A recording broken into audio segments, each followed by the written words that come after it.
Morreu aos 96 anos a rainha Elizabeth II. A mais longeva rainha da história do Reino Unido passou 70 anos no trono.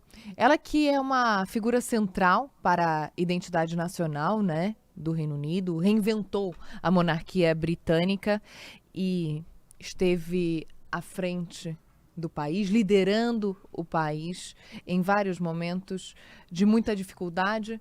Era a figura mais admirada da família real, era admirada por 75% dos britânicos e agora começa um período de luto muito significativo. Já temos um novo rei, que é o rei Charles, a gente chamava de Príncipe Charles até poucas horas atrás, já é rei. Vamos ter uma cerimônia de coroação e vamos ter toda a cerimônia fúnebre para o enterro, então, da rainha Elizabeth II, que é um momento peculiar, um momento diferente, um momento difícil e complexo para a história do Reino Unido.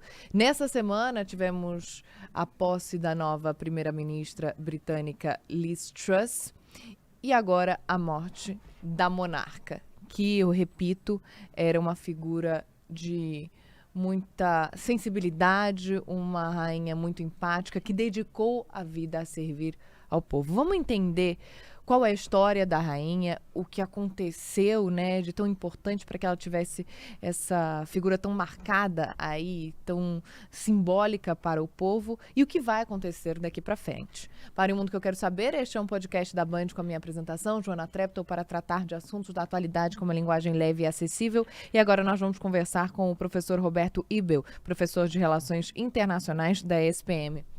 Como vai, professor? Tudo bem? Tudo bem, Joana, tudo certo. Muito obrigada por conversar aqui com a gente. Fica difícil até saber por onde a gente começa, né? O brasileiro não tem uma monarquia e não tem uma figura parecida de importância que nem os britânicos têm a rainha Elizabeth II, mas a gente tem uma empatia muito grande e, de certa forma, ela se tornou a rainha do século, não só a rainha para os britânicos, mas a rainha para o mundo inteiro. Então é uma perda muito grande, é uma perda simbólica, mas também existe uma perda prática aí, né, que causa efeitos e consequências para o povo, de fato. Então, o que está acontecendo? A gente está no meio de uma turbulência. O que acontece agora, professor?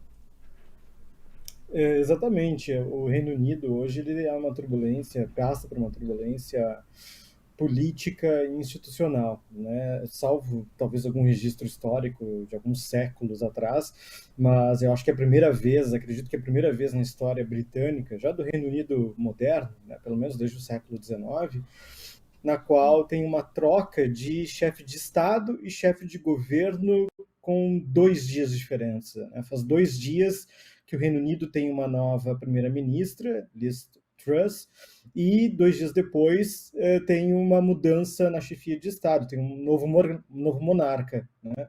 Você tem o falecimento da rainha Elizabeth II e assume o rei Charles III, acabou de sair um comunicado do Palácio de Buckingham, informando que esse será o seu título oficial, Charles III.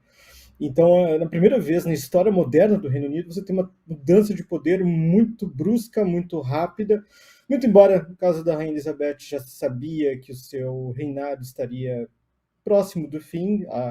Ela foi uma das monarcas com maior duração da história, né? Completou no último mês de junho 70 anos de reinado. Então, o Reino Unido hoje ele passa por um processo de transição. Eu comentei hoje mais cedo, né, quando saíram as primeiras notícias sobre o estado de saúde da rainha, eu comentei com os meus alunos de ciência política que nós estávamos testemunhando, desde a última semana, com a morte do Mikhail Gorbachev, que foi outro nome importante da história recente, que nós estávamos testemunhando o fim do século XX. Né? Nós estamos observando uma transição definitiva do século XX para o século XXI. Para quem está ouvindo aqui o podcast, já está se perguntando, poxa, mas a gente está em 2022, faz mais de 20 anos que começou um novo século, o terceiro milênio, mas eu gosto de sempre trazer paralelo. O século XX, alguns historiadores internacionalistas comentam que ele começa depois da Primeira Guerra Mundial, depois da pandemia, né, da gripe espanhola entre 1914 e 1918. Então a gente pode traçar esses paralelos históricos. Agora, finalmente, estamos começando o século XXI, porque as figuras, os símbolos do século XXI estão, ao menos fisicamente, desaparecendo. Claro que ficarão para a história, né? E de fato agora a gente entra numa era do novo, do desconhecido, enfim. E eu acho que é isso, o novo, desconhecido, a incerteza, que prepondera na política britânica e que tem repercussão mundial. Você tem uma nova primeira-ministra, né, conservadora, enfim, que assume depois de escândalos do Boris Johnson, antigo primeiro, e tem um novo monarca de 73 anos de idade. Né? Hoje mesmo eu estava lendo alguns jornais britânicos que ele foi o príncipe por profissão. Né? O príncipe Charles, agora rei Charles III, ele sempre se preparou para assumir o trono, mas nunca se tinha certeza se de fato chegaria esse momento, dada a sua idade e a longevidade da sua mãe. Então é o novo hoje, o desconhecido, a incerteza que está presente no Reino Unido com essas duas transições políticas. Pois é, e quantos acontecimentos, né, realmente, nos últimos meses, últimas semanas, últimos dias e últimas horas agora. Bom, como é que a gente pode imaginar um possível enfraquecimento da monarquia britânica? Porque Elizabeth II foi uma figura central importantíssima para o fortalecimento da monarquia, principalmente num período pós-guerra. Durante a guerra, ela atuou, ela foi voluntária, ela teve uma presença muito importante nesse sentido, ela ajudou a levantar a moral do povo britânico num período pós-guerra e a levantar a economia ali como um importante pilar, né, uma importante base, sustentação dos britânicos. Só que ela, ao passo que ela ajudou a reinventar e a modernizar a monarquia, a gente está falando de um período de 70 anos, então é claro que ela ajudou a modernizar dentro do que era a realidade dela. De um tempo para cá, a gente começou a falar que a monarquia precisava se modernizar ainda mais, se reinventar ainda mais, muito em função dos acontecimentos por conta do casamento de Meghan Markle e o príncipe Harry. Então a gente falava nisso, né? Esse casamento interracial foi um momento ali de levantar uma bandeira, de mostrar que a monarquia estava se reinventando, mas nem tanto, porque houve muita briga aí por trás desses acontecimentos. Então, como é que a gente pode imaginar um enfraquecimento da monarquia daqui para frente, tendo em consideração que vai ser levada por um rei que não é tão admirado assim? Ele é o 13º na lista dos mais admirados da família real. Ele tem uma imagem ali muito associada à princesa Diana, à separação deles, à morte de Diana, né? Então, o que acontece nesse sentido, professor?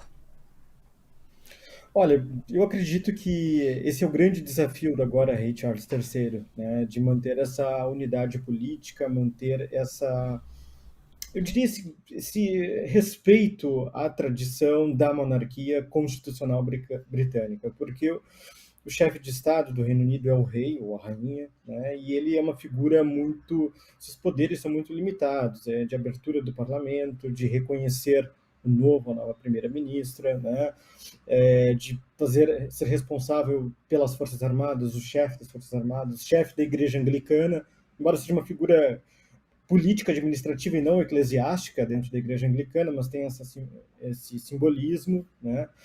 E eu gosto de traçar um paralelo com as outras europeias que se modernizaram, se é que a gente pode usar esse termo, nos últimos 10, 15 anos. Você tem abdicações tanto na Bélgica, na Holanda, né, os Países Baixos. Você tem mudanças, né, nas principais coroas europeias, sempre em busca dessa modernização da família real. E quando isso acontece, 10, 15 anos atrás, tinha a expectativa que talvez pudesse acontecer, e não aconteceu, pelo contrário, nós tivemos o jubileu de 60 anos da rainha em 2012, de 70 anos agora em 2022, que representa essa força, essa vitalidade do que a rainha representava. Né? Então esse certamente vai ser o grande desafio hoje do novo rei, de criar unidade, de criar uma manutenção dessa tradição monárquica, muito embora, né, já olhando as primeiras declarações das lideranças políticas da Escócia, do País de Gales, da Irlanda do Norte, que são os outros 3 países que, junto com a Inglaterra, compreendem o Reino Unido, todos deram um sentido de respeito a essa tradição e da transição de poder, já se referiam ao rei Charles, né?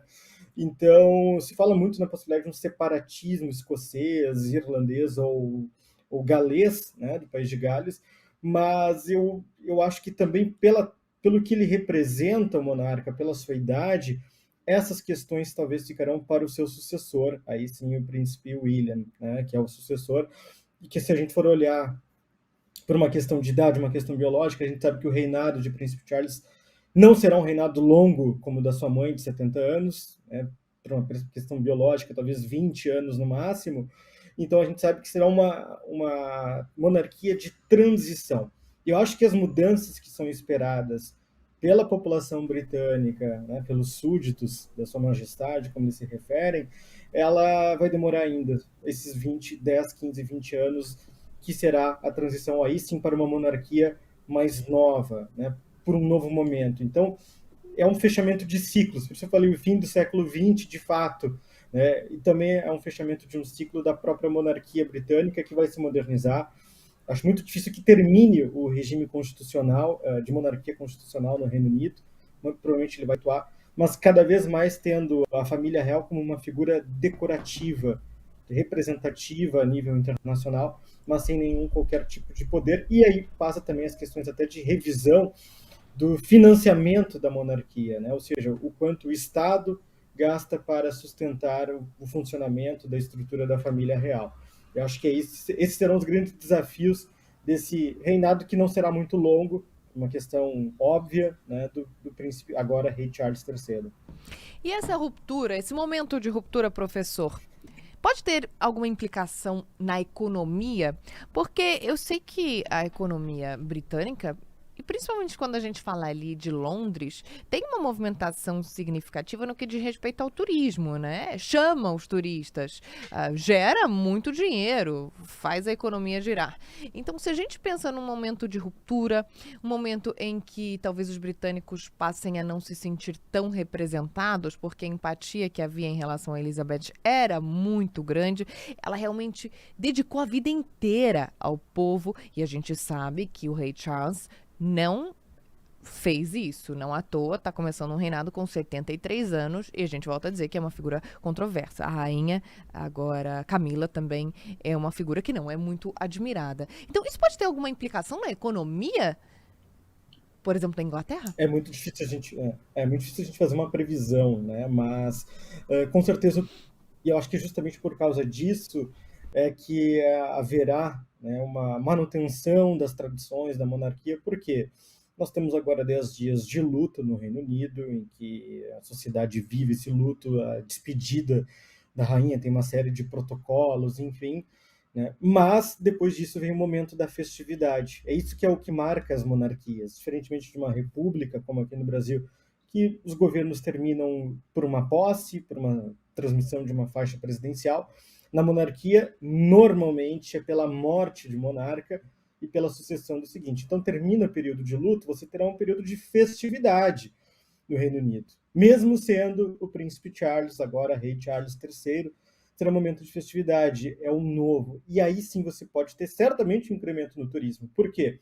Além disso, nós temos que pensar que a figura da rainha está presente em cada cédula de libra esterlina, está presente em cada selo postal, em cada emblema real, enfim, e tudo isso será modificado. O hino do Reino Unido será modificado, não é mais God Save the Queen, será God Save the King, né? Ou seja, Deus salve o rei. Então, certamente haverá um interesse, acredito eu, principalmente pela comunidade britânica, pelos membros da Commonwealth, em ver como é que será esse novo rei. Então, é de interesse que se mantenha essas tradições. Agora, claro, pensando no médio e longo prazo, já historicamente a monarquia ela não tem impacto significativo na economia britânica. O que mais impacta a economia britânica são, de fato, as questões de governo, de primeiro-ministro, que nem agora a expectativa com o governo da primeira-ministra Liz Truss, né, as questões também do Brexit, que até hoje não foram resolvidas. Então, de nível prático na economia britânica, à exceção do turismo, a gente não vê uma modificação muito significativa, até porque a família real ela cumpria esse símbolo de unidade. Aí sim, claro, na hipótese de você não ter mais uma monarquia no futuro, aí caberá ao Reino Unido encontrar algo que o simbolize de fato, porque quando a gente fala hoje de Grã-Bretanha, que é a ilha, Reino Unido, que é o país, ou a Inglaterra, que é um dos países que fazem parte do Reino Unido, a gente sempre associa a família real, né? Inclusive aqui no Brasil, a gente pensa, nossa, mas por que tanta repercussão? O casamento do príncipe Harry, o casamento do príncipe William, o falecimento do duque de Edimburgo, não é uma monarquia. O Brasil não faz parte da Commonwealth, né, da comunidade britânica, mas porque é o que representa aquele país, é o símbolo daquele país e o que aquele país já foi no passado, o Império Britânico, o Império onde o sol nunca se punha, né, porque começava na Nova Zelândia e terminava na costa oeste do Canadá, praticamente. Então o sol sempre estava presente. Então eu acho que é isso que ainda mantém a unidade. Dificilmente a gente pode pensar no fim da monarquia, porque o que substituirá depois o Reino Unido, né? A figura da monarquia no Reino Unido, o que vai representar o país no exterior? Né? Dificilmente a gente encontre algo que não seja a própria monarquia britânica. Professor, muito obrigada pela entrevista, muito obrigada por conversar com a gente e até a próxima. Até a próxima, obrigado pelo espaço.